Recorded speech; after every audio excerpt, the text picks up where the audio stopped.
ఇగోండి మునగాకుతో చపాతీలు, గోధుమ పిండి, రాగి పిండితోటి పప్పు, కరివేపాకు చట్నీని అనమాట. టేస్ట్ చేసి ఎలా ఉందో చెప్పండి. అన్ని హెల్తీ ఫుడ్ అండి.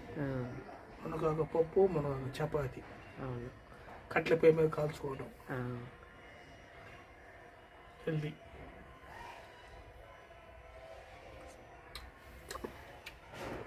పొయ్యి దగ్గరే కూర్చొని తింటున్నామండి.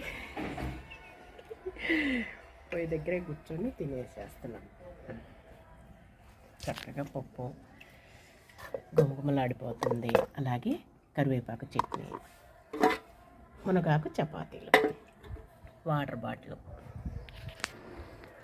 బాగుందండి, మెత్తగా స్మూత్గా బ్రహ్మాండం. ఆకు కూడా పలా తగులుకుంటూ మిక్సీ వేస్తే కాకుండా ఇలా ఆకుతో తయారు చేయాలని అనుకున్నానండి.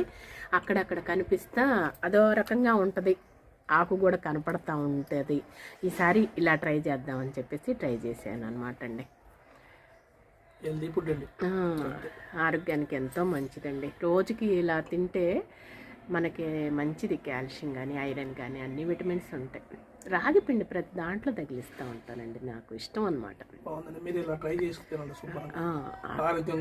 ఆకుకూరలకు రారాజే మునగాకు కాబట్టి చక్కగా గుమగుమలాడుతూ పొయ్యి మీద, కట్ల పొయ్యి మీద తయారు చేసుకొని ఈ విధంగా ఎంజాయ్ చేస్తున్నాం మా వారు నేను. ఇలా కట్టెల పొయ్యి దగ్గర కూర్చొని ఇంకా నీళ్లు జల్లేసేసి కొంచెం ప్రక్కన పెట్టేసానండి. పెనం అయితే అక్కడ పెట్టేసేసి అనమాట. నీళ్ళు అయితే కాగిపోయాయి అనమాట. స్నానాలు అవి చేసాం కాబట్టి ఆల్రెడీ. ఇక నీళ్ళు ఏదన్నా టవలో ఏదన్నా వాషింగ్ మిషన్కి వేసేస్తాం. ఓకే, ఎంజాయ్ చేయండి, తినేసేయండి కమ్మగా. బాగుంది, ఓకేనా? తినండి. మర్చిపోయి ఉల్లిపాయలు కట్ చేయనా? ఎంత ఒక ఉల్లిపాయ కట్ చేస్తాను రాదు? ఒక ఉల్లిపాయ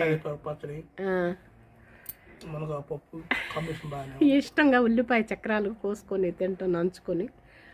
ఒక ఉల్లిపాయ కోస్తే కోయమంటే కోస్తా. అదో టేస్ట్గా ఉంటుందని. సరే, మీ ఇష్టం అయితే. పోతామని. ఓకే, ఎంజాయ్ చేయండి. హెల్దీ ఫుడ్ ఎంజాయ్ చేయండి అయితే.